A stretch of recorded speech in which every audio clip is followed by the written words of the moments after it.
This is kind of becoming a habit now, alright? And I'll be honest, I'm not liking it. Hey, NarendraTheComic here, and the Spurs vs Wolves game, the Wolves vs Spurs game, whatever you want to say, didn't go as most people would say as planned, considering how we started the game and how really we were on the front foot for the first 15-20 minutes of it.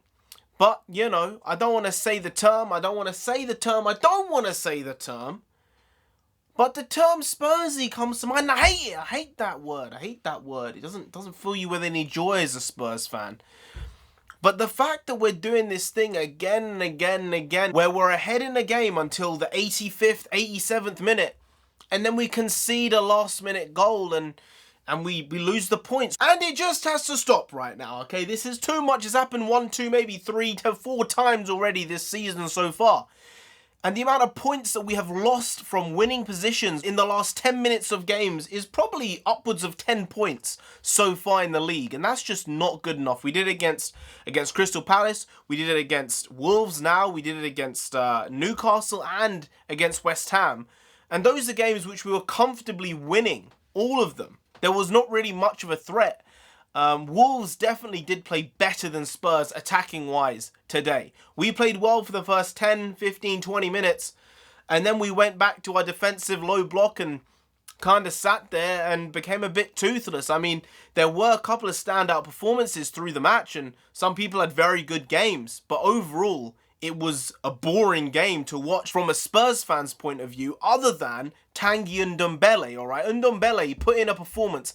I would say he might have put in his best Spurs performance ever in this game. He was going all over the pitch. He was picking out balls. He was wriggling out of 3-4 challenges at the same time. It was amazing watching him on the ball when he was in this incredible form. He did score in the first minute of the game, and I do feel that probably upped his confidence levels just a little bit.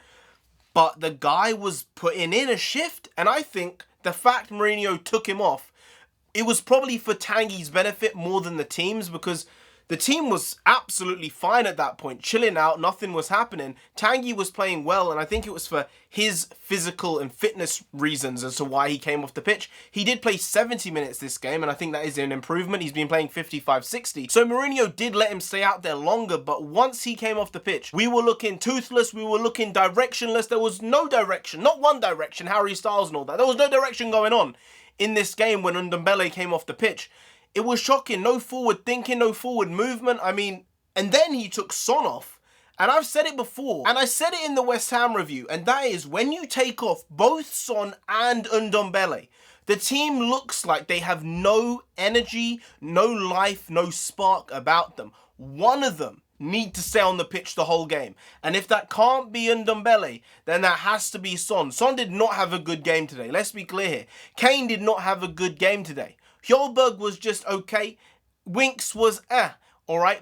But Ndombele stood out, and he made things happen around him for himself and other people during the game. Yes, he might have thrown a few wayward passes, but his overall play was absolutely phenomenal. If he can play like that on a weekly basis, maybe we can win something. Maybe we can. Maybe he's the guy we need in that number 10 role, and he can really persist and persevere and do something special with this team. But I just don't understand why in the 70th minute you take off Ndombele. You've already taken off Reguilon, and then you're taking off Son to put on Lamela in the 80th minute. And I see Lamela and I'm like, no, don't do it. And I'm right.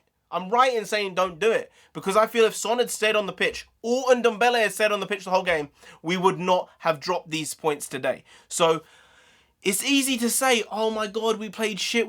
No, we didn't play bad. We just played in a defensive manner. And yes, that's fine. But if we do not come away with the points that we need in these games, then eventually people are going to start saying, boys, come on, you need to start attacking a bit more. After 25 minutes, we didn't have another shot on target for the rest of the game. That's awful. For a team like Spurs with Kane, Son, it's just not up to par. It's not good enough. I mean, we can take playing in this way if we get the results. That's the big thing. If we get the results, we get the 3 points, we climb up the table, no one's going to be caring how we're doing it from our point of view as Spurs fans. But if we keep on dropping points in this vein, we're going to look at it and say, what's going on? Because let's be clear here, if we had indeed not dropped all of those points within the last 5 minutes of games, we would be 8 points higher than we are right now. 2 points in each of those games. And we would be top of the table. So I know that's not how the world works. That's not how football works. That's not how Liverpool works, because apparently they can just get results. Today they ended up drawing 1-1 after beating Crystal Palace 7-0 last weekend. It's just crazy. We're living in a very weird season, a very weird world. And I'm not saying Spurs can't do something this season in terms of trophies or titles or whatever it is. I just think it's unlikely, considering this is the way we play when we go ahead. If we were playing in this way and we managed to get a second goal, I would understand the pulling to the low block, not allowing anything in. But a 1-0, you can't play like that for 90 minutes of a game. It's not sustainable. I don't think it's realistic. I know Mourinho might have been good at this and this is the way he plays. But maybe, just maybe, there needs to be some counterbalance here to saying attack when you need to attack, defend when you need to defend, and maybe don't always go on the counter-attack. And we were playing in that first 15, 20, 30 minutes even in a different way than we have been doing recently. We'd been much more on the front foot. We were going for the game, attacking the game a bit more. And then we went back to the way we were, which is, okay, we're 30 minutes into the game now. We've only scored the 1 goal, sit back and defend, and we're not doing anything else. I don't think it's going to work long term. So hopefully we've got a good run of fixtures coming up. I would expect, I said after 19 games, maybe I said it online, maybe I didn't, maybe I cut it out. I think it might be in one of the reviews of the games. Spurs would end up after half the season on 36 points. It's possible. We'd have to basically win 3 and draw 1 of our remaining games before the 19 game point.